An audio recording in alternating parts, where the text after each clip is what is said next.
Making sense of periods, abbreviations and their indicators. Hello, dear learners. Today, we're going to dive deep into the world of punctuation, focusing on periods. More specifically, we'll look at how periods are used to indicate abbreviations in English sentences. Abbreviations are shorter forms of words or phrases, and understanding how to use them correctly can enhance your English writing skills. Abbreviations are the shortened form of words or phrases. We use them to make our sentences more concise and efficient. The period plays a crucial role in abbreviations as it signals the shortening of a word. For example, the word doctor can be abbreviated as doctor, with a period indicating the abbreviation. In English, we have numerous commonly used abbreviations. Here are some examples: etc., meaning, and so forth.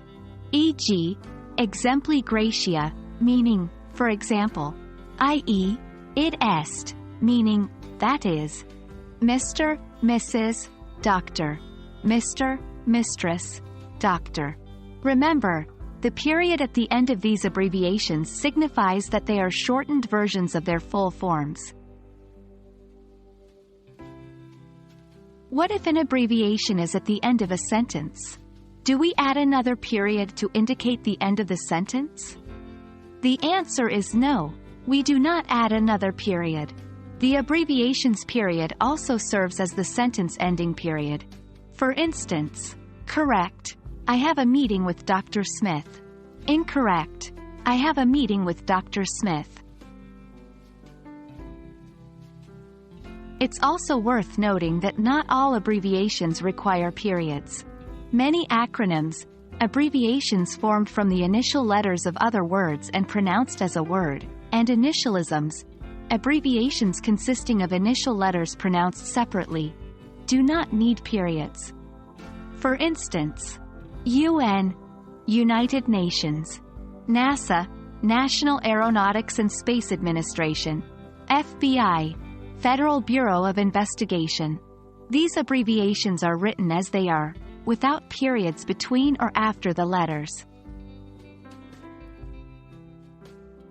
And there you have it. By understanding the rules of using periods in abbreviations, you can write more clearly and effectively in English. Remember, periods in abbreviations are indicators of shortened words, but not all abbreviations require periods. Make sure to practice these rules to solidify your understanding. As always, keep reading, keep learning, and keep growing. We hope you found this lesson helpful, and we look forward to seeing you in our next video. Happy learning!